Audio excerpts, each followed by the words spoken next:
et bonjour à tous et à toutes. Donc, je vais vous partager mon écran pour commencer.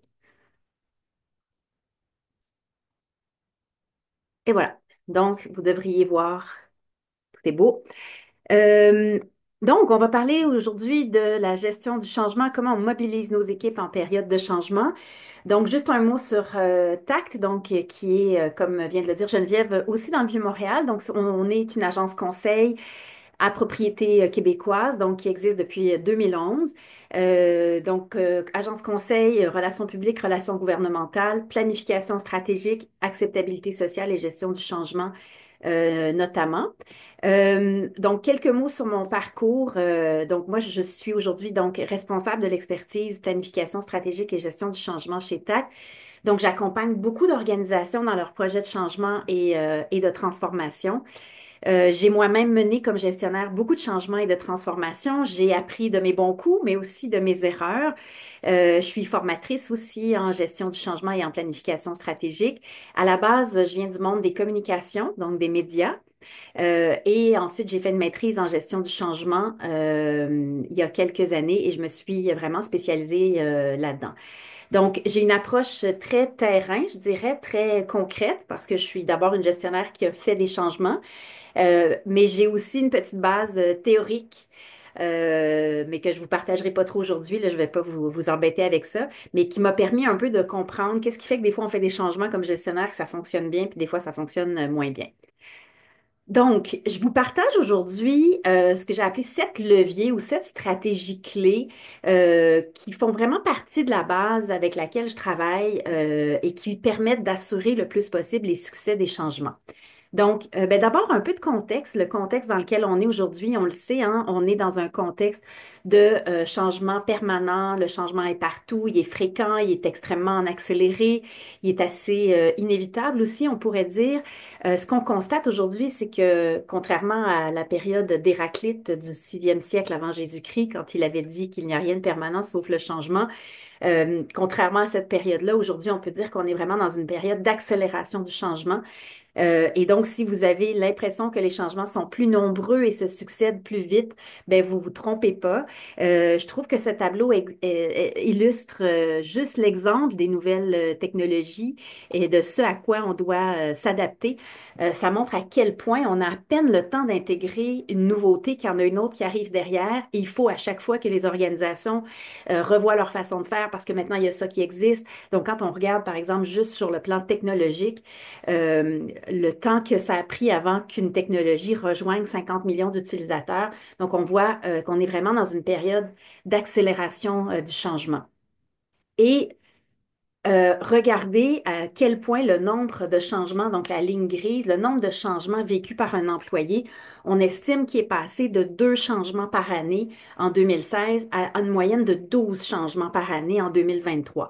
Ça peut être un changement de direction, un changement dans ma hiérarchie, ça peut être l'arrivée d'un nouveau produit, une nouvelle structure organisationnelle, une nouvelle technologie, l'application d'une nouvelle loi, par exemple. Donc, on voit que chaque employé doit vivre de plus en plus de changements.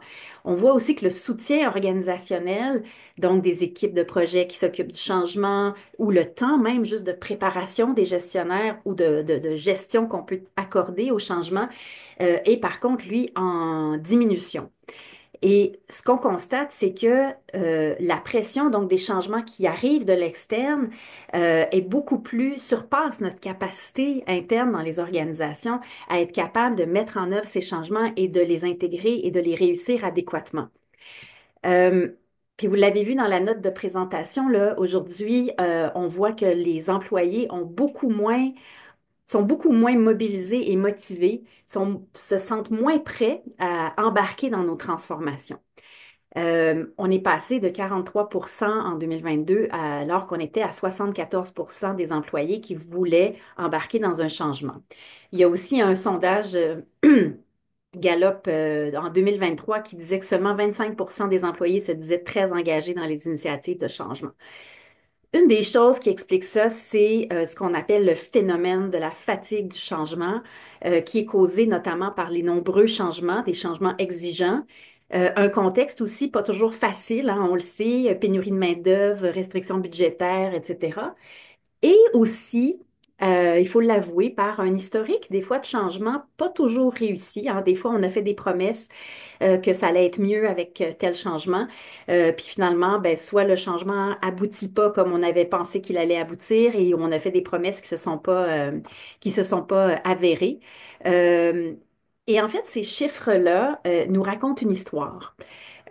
Et moi, je pense que c'est pas celle nécessairement d'employés qui sont résistants au changement, mais peut-être d'employés qui sont peut-être résistants à notre façon de gérer le changement puis notre façon d'amener le changement. Je pense que ce que ça nous dit aussi, c'est on ne peut plus imposer des changements comme on le faisait à une certaine époque. On doit soigner de plus en plus la façon dont on fait les changements. Euh, et donc, c'est ça un peu que je veux aborder dans les prochaines minutes. J'ai eu l'idée de bâtir cette présentation-là sur différentes citations que j'utilise souvent dans ma vie de gestionnaire de changement. Et j'avais envie de commencer par celle de John Kotter qui dit le leadership produit le changement, c'est sa fonction première. Donc, pour moi, c'est notre levier premier, notre stratégie clé première, c'est notre propre leadership. Donc, qui est John Kotter? John Kotter, c'est un éminent professeur à Harvard qui est spécialisé en gestion du changement. Dans les années 90, il a lancé un livre qui s'appelait Leading Change, qui a été vraiment important dans le monde de la gestion du changement, où il expliquait en fait que le changement se fait par étapes. Puis bon, je sais pas s'il y en a qui ont suivi ça, mais quand Christian Dubé a mis en place Santé Québec, il a dit qu'il avait lu John Kotter puis qu'il s'était inspiré de la méthode de John Kotter, en tout cas. Donc, c'est vraiment quelqu'un qui est très reconnu. En fait, j'aime beaucoup cette citation de lui parce que ce qu'il dit, c'est que la façon dont on va mener puis on va conduire le changement, c'est un peu la base de ce qui va pouvoir déterminer aussi le succès ou l'insuccès. Donc, d'un côté, on a Héraclite qui nous dit que le changement, c'est notre seule constante, et l'autre, Cotter, qui nous dit que produire du changement, c'est la raison d'être du leadership.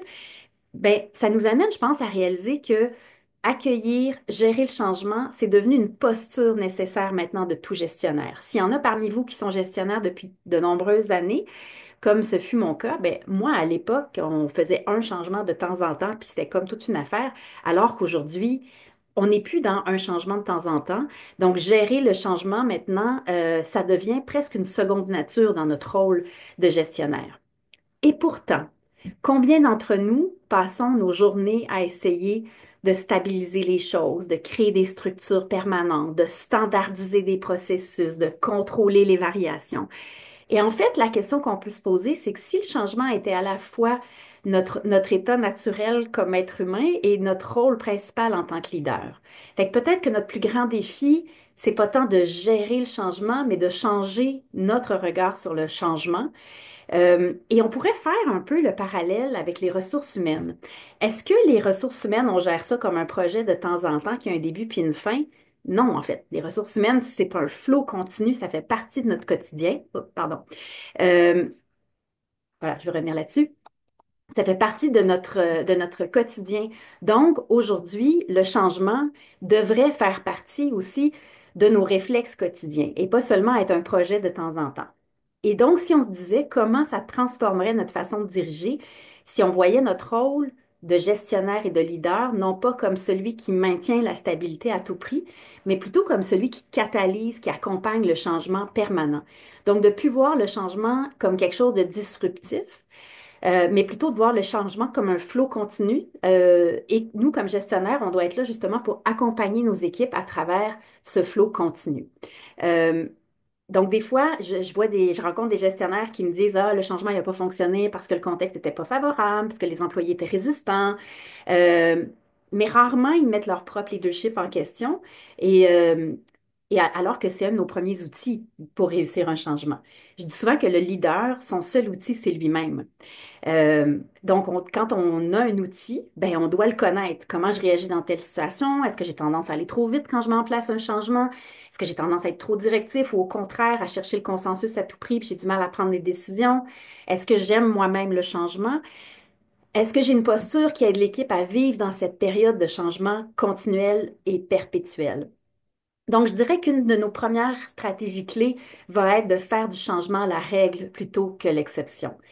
Euh, et donc, il faut vraiment réfléchir à comment ça va transformer notre façon de diriger. Donc, il faut qu'on passe d'une logique de contrôle plus à une logique d'adaptation et au lieu d'être dans une recherche permanente de stabilité, plus à une culture de l'agilité. Donc, quelques questions pour vous pour réflexion. Est-ce que vous avez aujourd'hui des mécanismes qui vous permettent d'adapter vos structures puis vos façons de faire de façon régulière? Euh, Est-ce que vous savez comment développer cette capacité d'adaptation de vos équipes? Comment avez-vous adapté votre propre leadership à vous dans les dernières années? Si vous gérez comme il y a 20 ans, ben peut-être que justement, vous avez pas intégré cette notion que le changement il est permanent. Il faut qu'on arrête de se battre contre cette idée, contre le changement, mais il faut plutôt qu'on avance avec lui. Et comment vous assurer dans vos équipes le partage des nouvelles idées, des améliorations continues? Donc, qu'est-ce qu'un leader en période de changement? Ben, pour moi, il y a 5 grandes qualités. La première, c'est de savoir développer la capacité d'adaptation des équipes. La deuxième, c'est d'être en mesure de mobiliser plutôt que d'imposer. Mobiliser, ça veut dire partager les constats d'une problématique, donner envie aux gens de résoudre le problème avec nous, donner de l'espace aux gens pour contribuer. Un jour, j'avais un PDG qui m'a dit, tu sais, Anne, si j'imposais pas des changements, notre boîte, elle bougerait pas, puis il y aurait rien qui se passerait.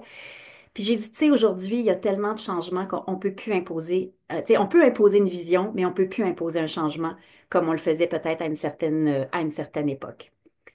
Ensuite, se connaître et s'entourer. Parce que je l'ai dit, le seul instrument d'un leader, c'est lui-même ou c'est elle-même. Il ne viendrait pas à l'idée d'un chirurgien d'entrer en salle d'opération puis de ne pas connaître les instruments avec lesquels il travaille.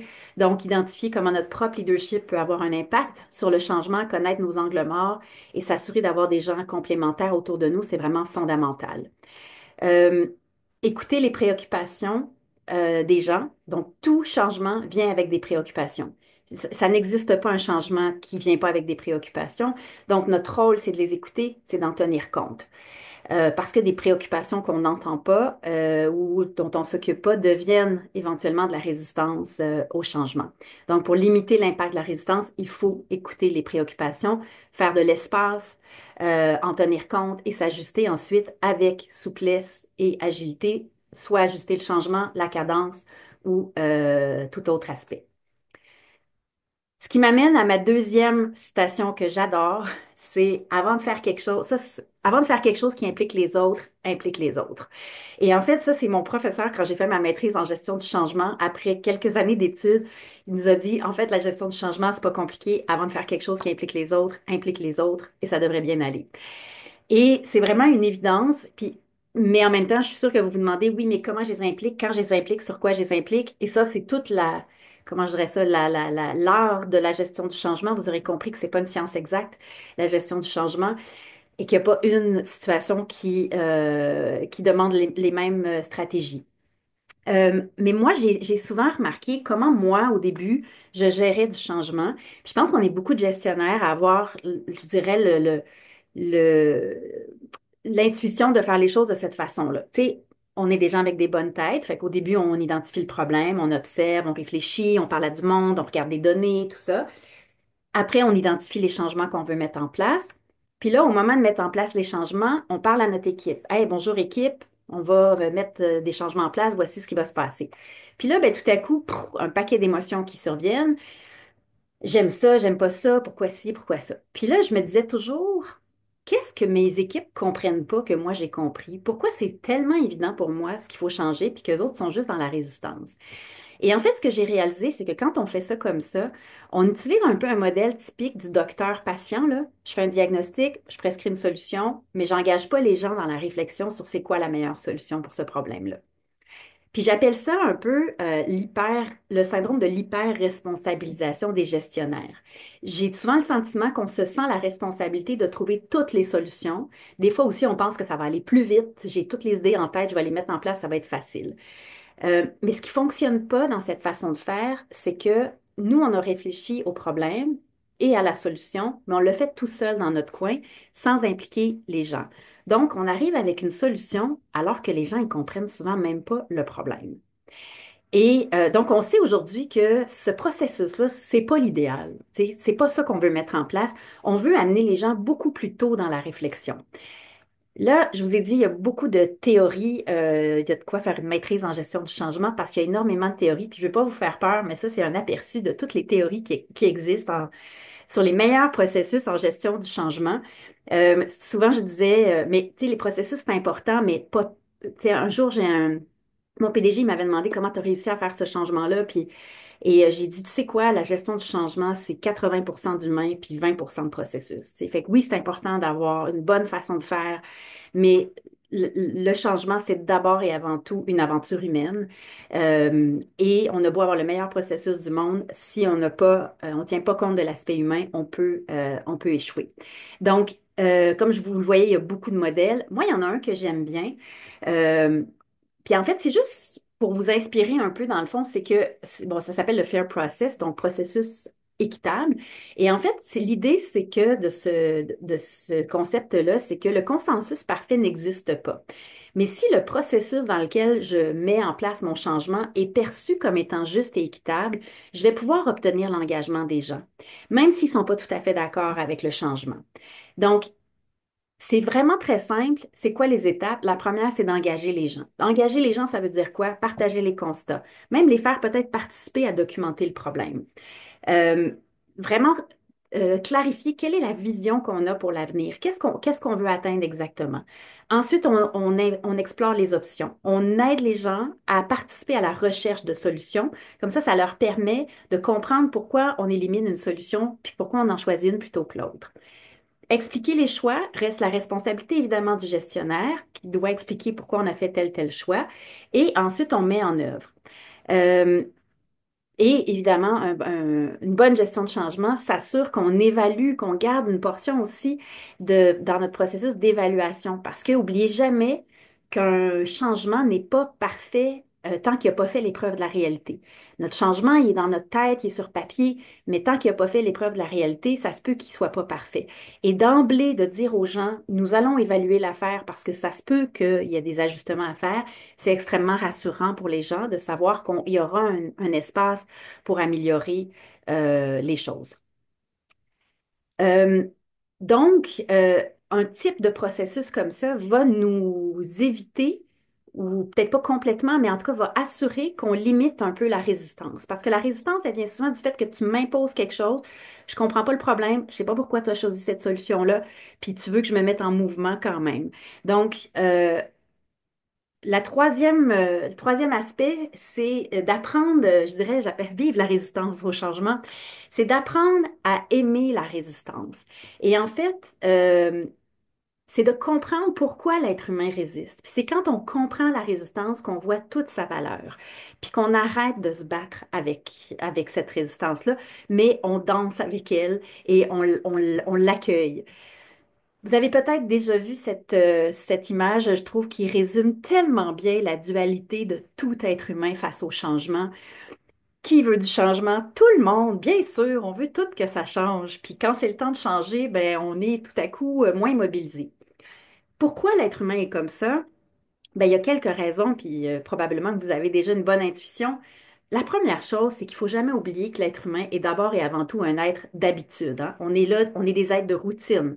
Notre cerveau fait en sorte, à chaque fois qu'on apprend quelque chose, d'essayer de nous faciliter la vie puis que ça devienne une routine, hein. Pensez quand vous avez appris à conduire, si vous avez appris un instrument de musique, vous avez appris à patiner, Donc, au début, on est hyper concentré, puis après ça, ça devient un automatisme. Mais avant que ça devienne un automatisme, le cerveau a besoin d'espace mental. Et des fois, on essaye d'amener vite, vite, vite un changement, puis on oublie que le cerveau a besoin d'espace mental et de temps pour comprendre ce changement-là, pour l'accueillir, puis pour créer les bons circuits dans le cerveau, pour que les connexions se fassent, puis que ça devienne un automatisme. Donc, le plus vous allez impliquer les gens en amont, le plus ils vont réussir à construire justement ce vers quoi on veut aller et à se défaire de certains automatismes pour en accueillir d'autres. L'inconnu aussi, très inconfortable, hein. Puis quand je fais un changement, je sais ce que je quitte, mais je ne sais pas exactement ce que je vais trouver. Parce que Tu me dis, toi, gestionnaire, que ça va être mieux puis ça va être le plus le fun après, mais ça n'existe pas encore. Et donc ça, ce flou-là est extrêmement inconfortable. Et il faut se rappeler que tout changement implique une notion de perte. Puis des fois, on a beaucoup tendance à axer sur les bénéfices. Vous allez voir, c'est super, ça va être le fun, ça va être mieux, mais il y a toujours une perte dans un changement. Il y a toujours quelque chose qui sera plus là. Et souvent, les gens sont extrêmement attachés à ça. Euh, Vous avez sûrement déjà vu les courbes de deuil ou les courbes de changement. Euh, Elisabeth Kubler-Ross avait initialement développé ce modèle-là pour parler du deuil. Elle l'a adapté à la gestion du changement parce que dans le fond, ce qu'elle dit, c'est justement un changement, c'est un deuil. Il y a quelque chose qui existait qui n'existera plus. Donc, elle disait, il y a plusieurs étapes.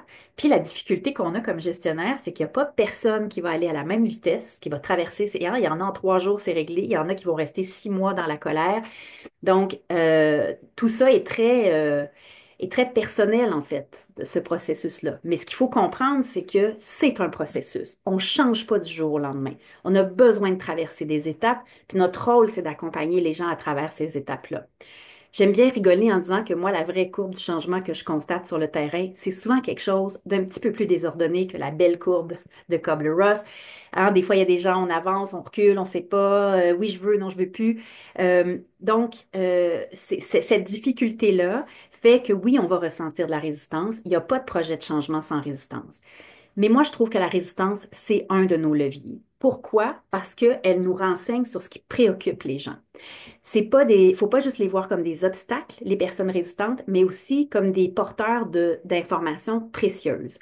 Ça nous dit ce qui est important pour les équipes, ça nous révèle des impacts qu'on n'avait peut-être pas anticipés, ça identifie des zones de risque, des angles morts, ça exprime au final des préoccupations qui sont très légitimes. Donc, écouter les résistances, donc, écouter les préoccupations avant qu'elles se transforment en résistance, ça va nous permettre de créer de l'engagement, d'enrichir nos solutions et de voir quels sont les angles morts que j'ai peut-être pas vus. Je disais que la résistance, ça vient avec tout changement. C'est tout à fait normal parce que l'être humain vit ce qu'on appelle le paradoxe de l'adaptabilité. Le paradoxe de l'adaptabilité, puis j'ai mis une image de fumeur, mais tu sais, c'est l'idée que j'adopte par défaut une pratique qui est confortable, même quand je sais que logiquement, c'est pas bon. Exemple, le médecin dit, faut que tu arrêtes de fumer. Oui, logiquement, je le sais que c'est pas bon, et pourtant, je continue. Euh, c'est quoi ce paradoxe de l'adaptabilité? Ben, c'est cette espèce de contradiction entre notre capacité innée à nous adapter puis notre tendance à résister au changement. Même lorsqu'on sait qu'une nouvelle pratique va être bénéfique à long terme, on reste attaché à nos habitudes parce que c'est confortable, c'est familier. Donc, même si je sais que je dois arrêter de fumer, ben, je sors quand même à -30 pour aller fumer ma cigarette parce que l'habitude est plus forte que tout. Dans un contexte professionnel, évidemment, ce paradoxe-là peut freiner l'innovation, la croissance, l'agilité aussi de l'organisation pour s'adapter. Les employés, puis même nous comme gestionnaires, hein, on peut s'accrocher des fois à des processus obsolètes par peur de l'inconnu ou tout simplement par confort. Euh, le changement nous fait sentir hors de contrôle, nous donne un sentiment de perte de contrôle momentanée. Donc, c'est pour ça que ce paradoxe existe, c'est qu'on a tendance à vouloir retourner là où on a du contrôle, là où c'est confortable, là où c'est prévisible. Donc, qu'est-ce qu'on fait comme gestionnaire devant ce paradoxe de l'adaptabilité? Ben, quelques solutions sont possibles. Une des premières, c'est de donner du sens au changement. Moi, j'hallucine à chaque fois que je vois cette statistique qui démontre que la principale raison qui contribue à l'échec des changements, c'est le manque de compréhension de la nécessité du changement. Les gens ne comprennent pas pourquoi on change. Parce que souvent, c'est tellement évident pour l'organisation ou pour les gestionnaires qu'on oublie de le rappeler, de le partager, on oublie de faire participer les gens à la compréhension du problème. Donc, pour réussir un changement, il faut s'assurer que les gens comprennent le problème. Sinon, pourquoi je changerais? Hey, c'est de l'effort faire un changement, là. Donc, pourquoi je me mettrais en mouvement si je comprends même pas le problème? Euh, et c'est souvent une étape qui est négligée, qui est escamotée. On se limite souvent à faire des présentations sur le changement proposé, puis on oublie de rappeler pourquoi on fait tout ça, tu sais. Euh, donc, c'est important d'associer les gens à la définition du problème puis à la recherche de solutions. La deuxième chose qu'on peut faire pour surmonter ce paradoxe, c'est d'impliquer les gens dans le comment. Donc, évidemment, c'est pas leur rôle de décider où est-ce qu'on s'en va. Ça, c'est le rôle des gestionnaires de décider c'est quoi la vision de l'entreprise, où est-ce qu'on veut s'en aller. Mais d'impliquer les gens dans comment on va y arriver, pas de leur laisser décider, mais juste de les impliquer. Donc, participer à la solution, ça réduit le sentiment de perte de contrôle. Donc, ça aide justement à surmonter ce paradoxe. Puis la troisième chose qu'on peut faire, c'est évidemment d'offrir un support. Euh, puis, tu sais, je dis, vous devez offrir une solution émotionnelle à un problème émotionnel, tu sais, parce que, évidemment, on veut s'appuyer sur pourquoi on change, mais on ne peut pas s'appuyer juste sur des arguments rationnels dans un contexte qui est parfois irrationnel et très émotionnel. Euh, Quand la résistance vient parce que les gens sont inquiets, on ne peut pas se contenter seulement de fournir des données puis de penser que la peur va s'effacer parce que j'ai donné quelques données. Tu sais, si je vous dis, par exemple, Hey, moi, j'ai vraiment peur de prendre l'avion, puis que vous me répondez, Hey, tu devrais pas parce que tu as un risque sur 10 milliards d'avoir un écrasement d'avion, vous n'allez pas effacer ma peur de prendre l'avion. Donc, c'est pour ça que je dis qu'il faut apporter une solution émotionnelle à un problème émotionnel. Quand les émotions dominent, la logique toute seule ne fonctionne pas. Donc, valider le sentiment, la première chose à faire. Ensuite, il faut trouver des éléments motivants et agréables dans le changement. Puis, j'aime cette image de, vous savez comment monter des escaliers, ça peut être plate des fois, là, quand on est fatigué, puis on fait, ah non, pas monter des escaliers.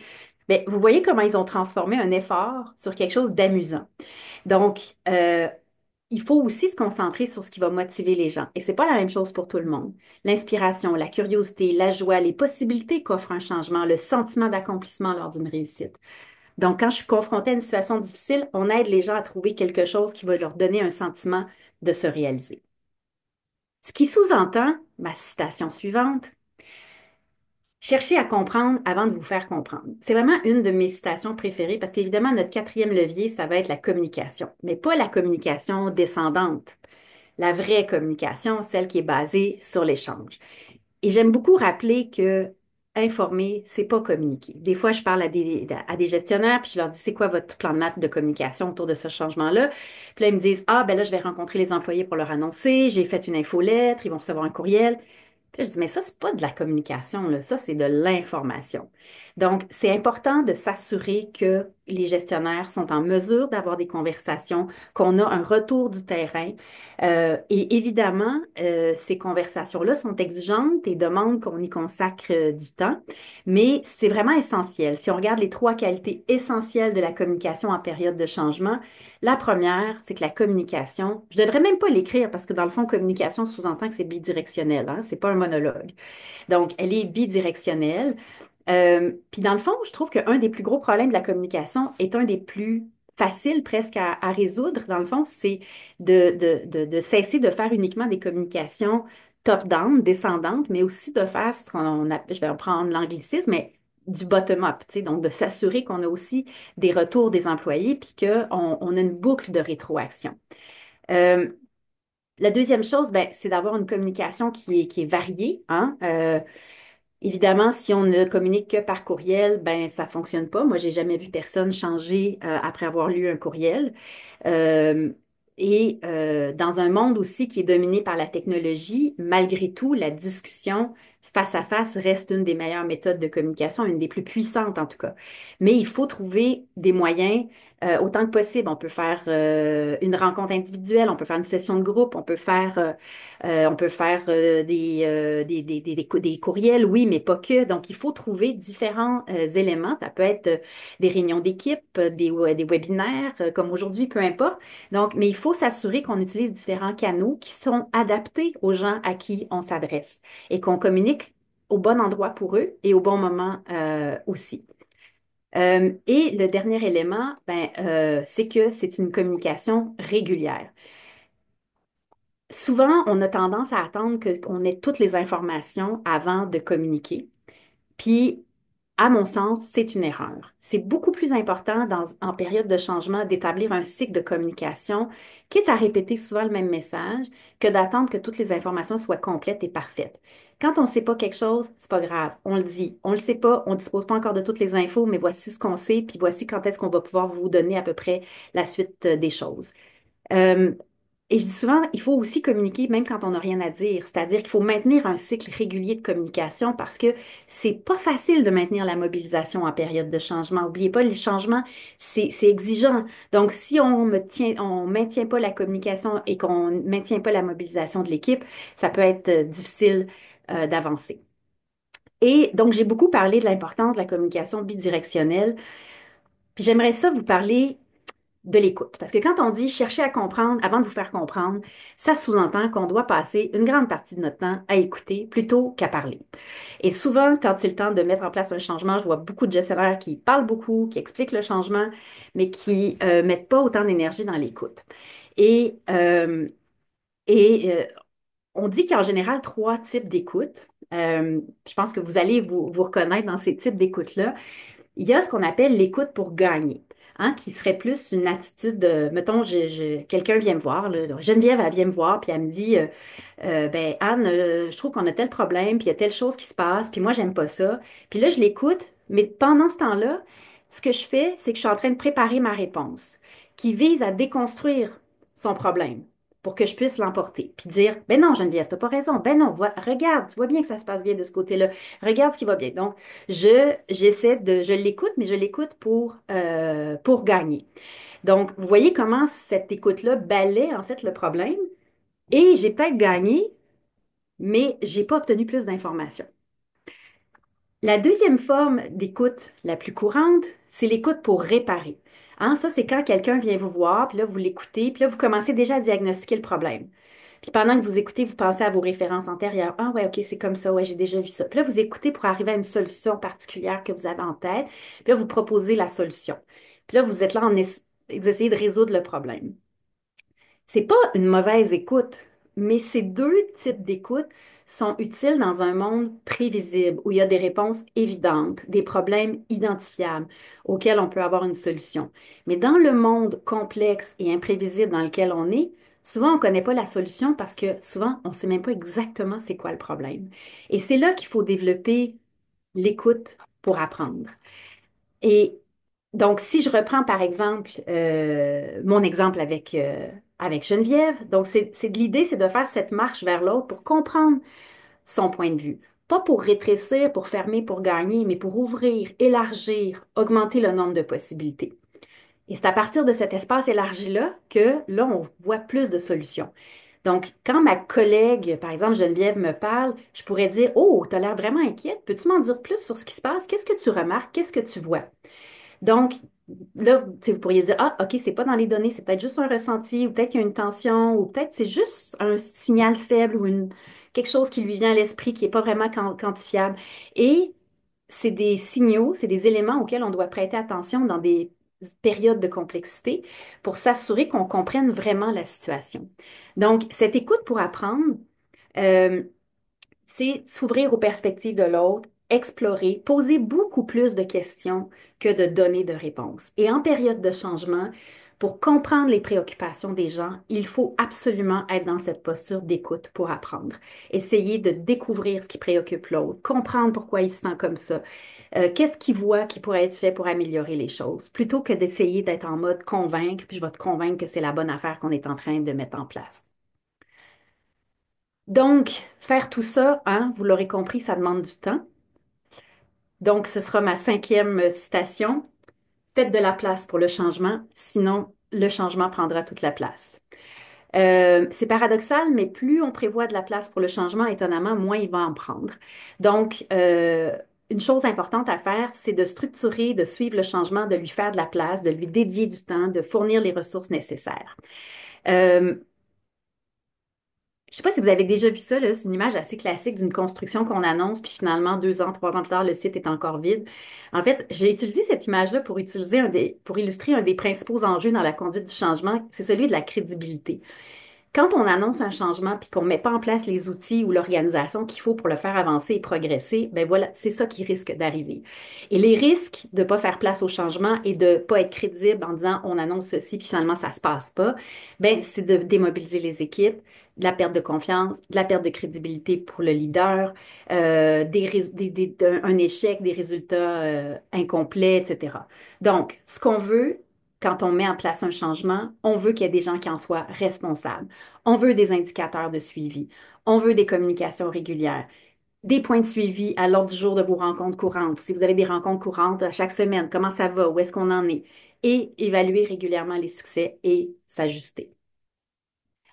Euh, Parce que si vous enthousiasmez les gens avec une vision attrayante de l'avenir, vous illustrez le problème, vous dites ce qui va pas changer, mais qu'une fois que les choses sont lancées, il n'y a pas d'avancement du projet, il n'y a personne qui assure le suivi, les gens vont débarquer. Donc, n'oubliez pas, la crédibilité, elle est fondamentale et c'est une des qualités, malheureusement, les plus faciles à détruire. Ça prend pas grand-chose, hein, une promesse non tenue, des petits échecs qui s'enchaînent ou des messages qui reflètent pas vraiment la réalité. Donc, il faut se rappeler que quand on mène un changement, chaque signal compte. Tout ce qu'on fait communique quelque chose sur le changement. Donc, c'est très important de mettre en place des mécanismes de suivi.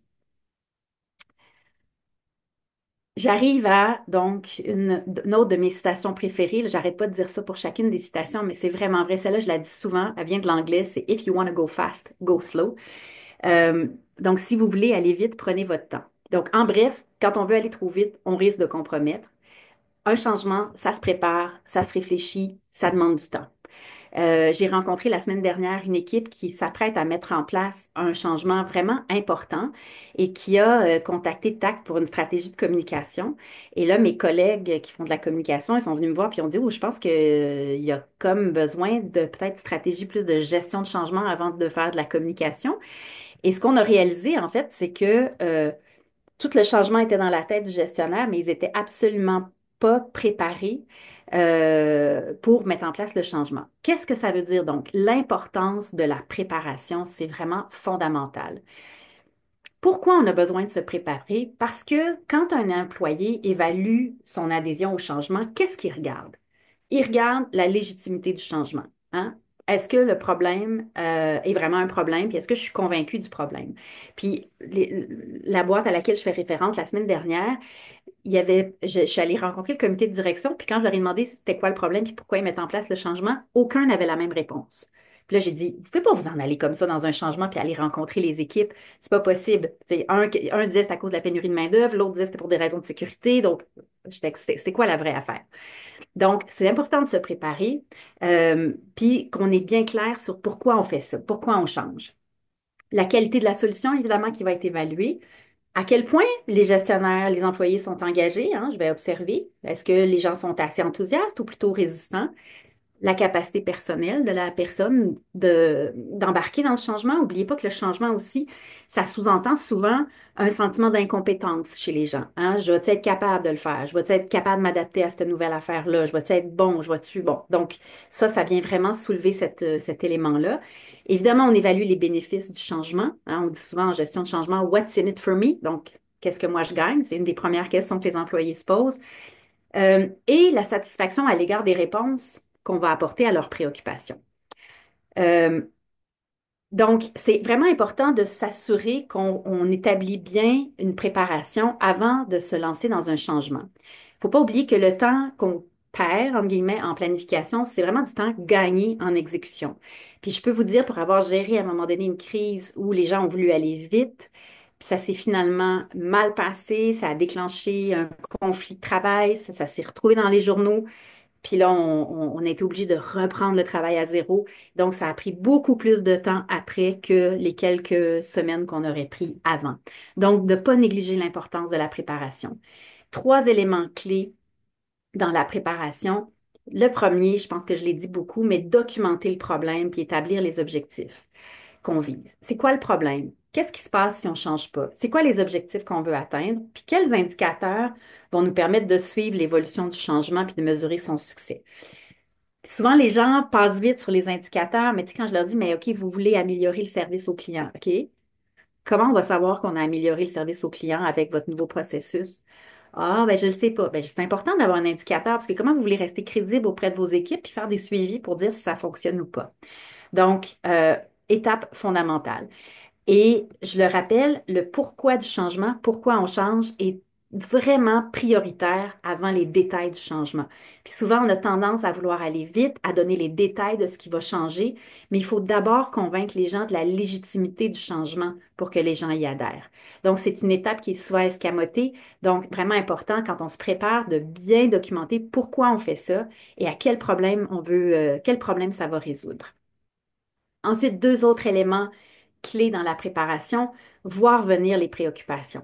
Je l'ai dit, il n'y a pas de changement sans résistance. Ça n'existe pas. Il va y avoir de la résistance. Donc, le plus vous êtes préparé et vous voyez venir, ah, lui, il risque d'être préoccupé par ça, elle risque d'être préoccupée par ça, ah, ce groupe-là, je pense que ça va les inquiéter.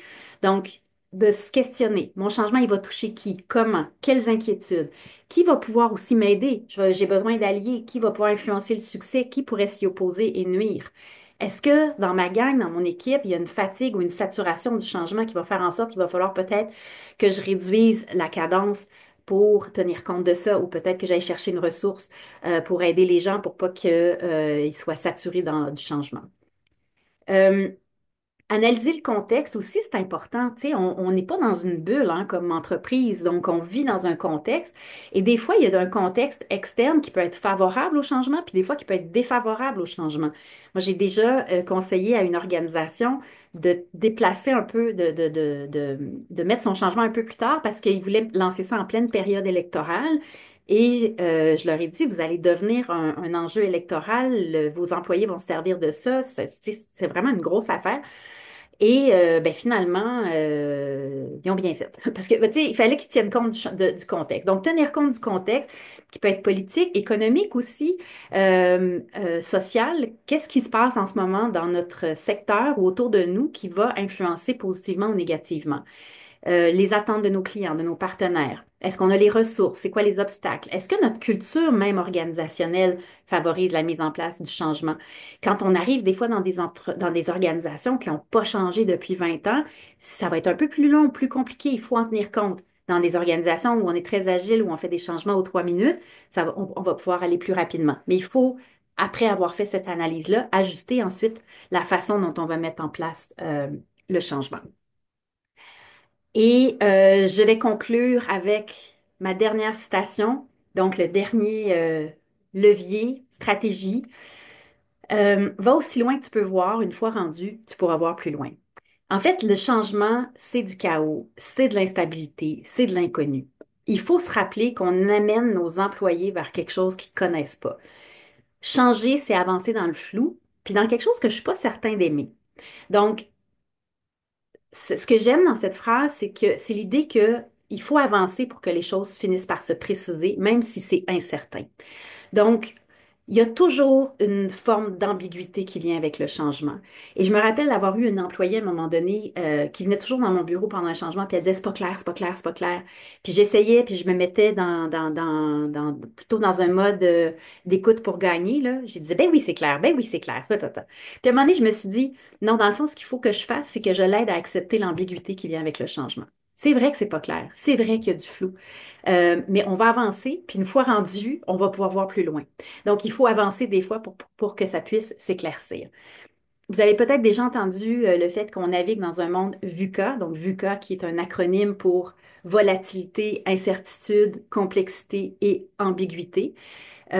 Donc, on le sait, l'ambiguïté, c'est plus l'exception aujourd'hui, hein, c'est la norme. Donc, la vraie compétence pour un gestionnaire, c'est pas d'éliminer l'incertitude, comme j'essayais de le faire avec mon employé, mais plutôt d'apprendre à avancer avec elle.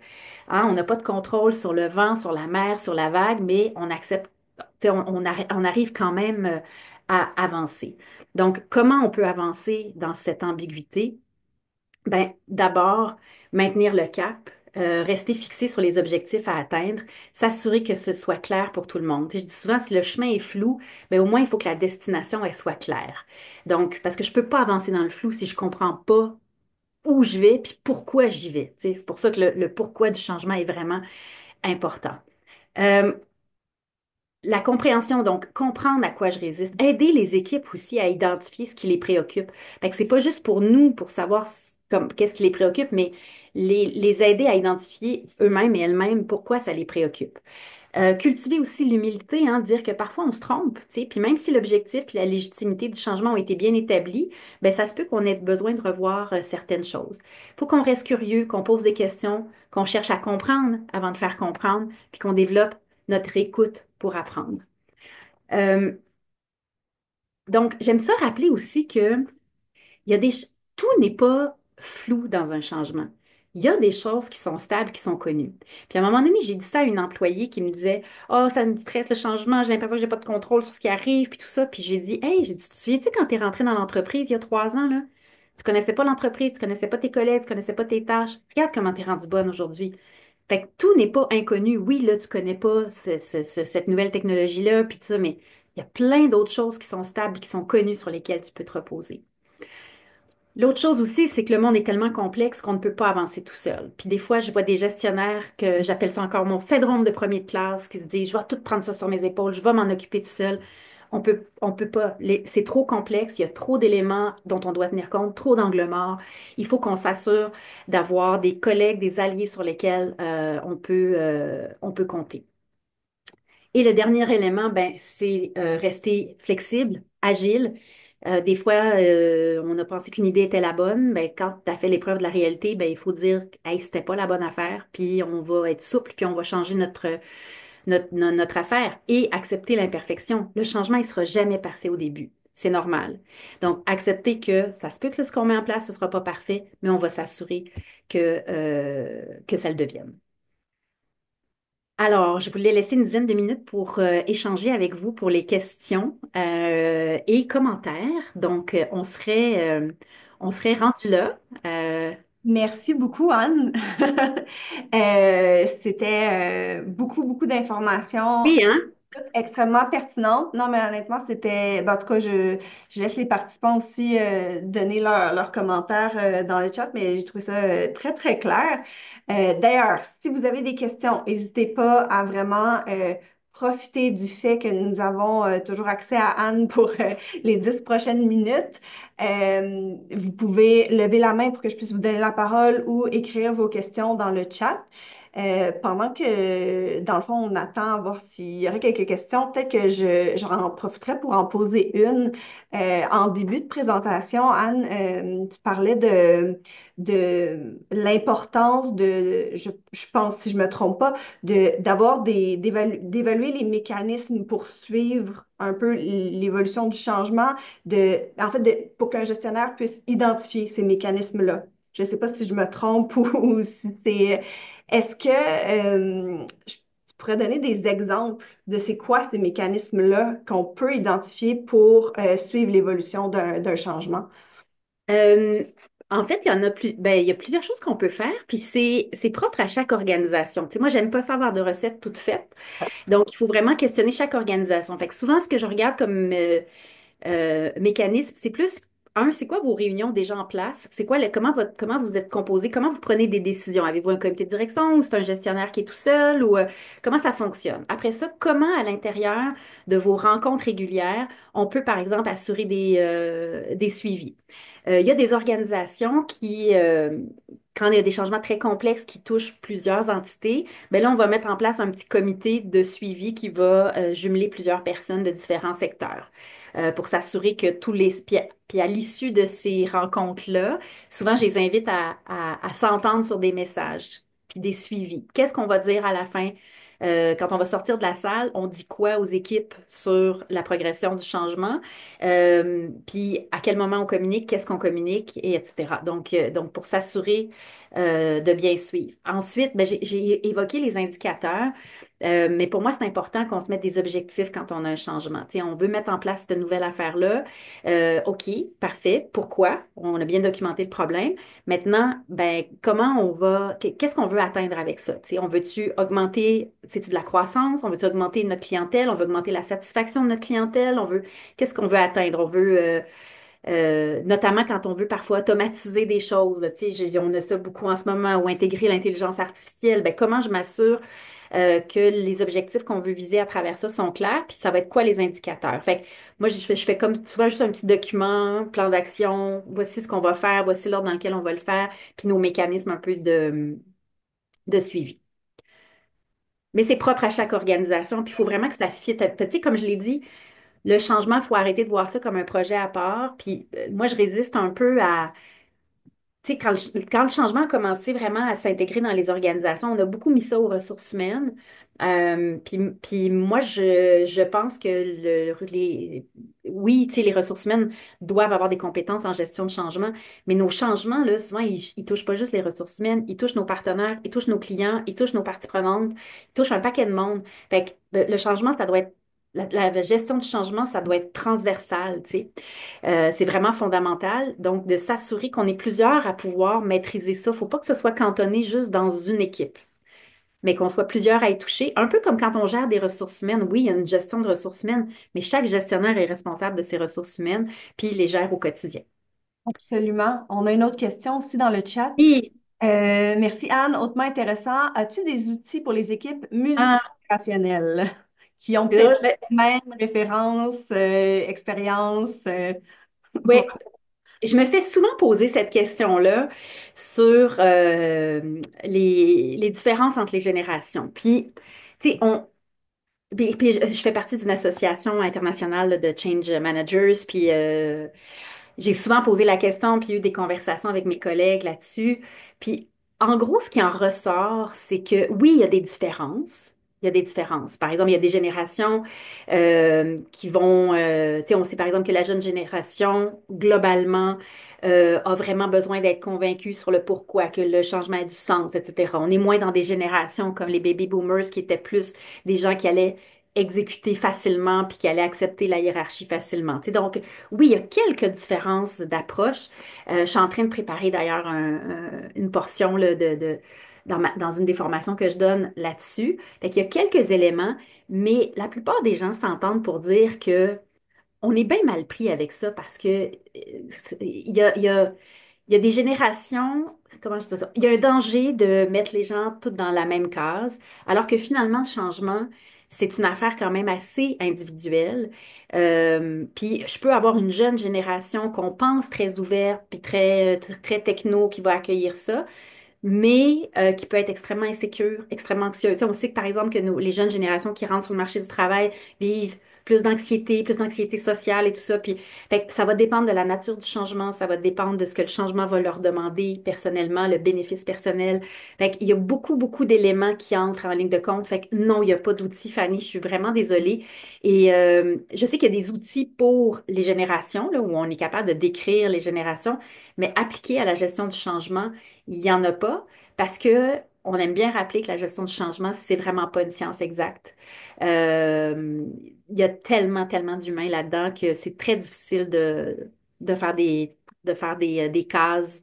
Euh, Puis en même temps, puis c'est ça, puis il y a pas un changement qui est pareil, hein. Tu sais, il y a des changements qui sont très courts sur des courtes périodes, qui ont des impacts plus mineurs. Il y a des changements qui sont des changements, tu sais, on a plusieurs types de changements, là. On a des changements qui sont des refondations complètes parce que la survie de l'organisation est en jeu. Fait que je dirais qu'il y a tellement de paramètres dont on doit tenir compte que qu'on n'a pas ça encore, là. Même à l'association des gestionnaires de changement, on n'a pas ça. Merci beaucoup, Anne. Il n'y a pas d'autres questions pour l'instant. Je vais partager dans le chat, en fait, le lien de notre site web sur lequel la formation sera disponible en rediffusion. Sinon, ben, je me permets aussi de dire aux participants, si vous avez des projets, des questions, de ne pas hésiter à contacter TACT de contacter Anne. Petit mea culpa également, TACT est sur la rue McGill et pas McGill College. J'étais au centre-ville l'instant d'un moment quand j'ai mentionné ça. Mes excuses. Puis sinon, ben, Anne, un énorme merci d'avoir Mais ça me fait, partagé ton expérience. C'était extrêmement apprécié. merci Geneviève, puis merci à vous d'avoir été là. Puis je le dis souvent, là, je suis disponible sur LinkedIn, je suis facile d'approche. Fait que n'hésitez pas à me contacter, ça va me faire plaisir. Parfait. Ben, merci beaucoup. Puis, Merci. on se revoit peut-être pour les participants à la dernière formation qui sera à la fin mai sur la gouvernance. Donc, c'est un rendez-vous.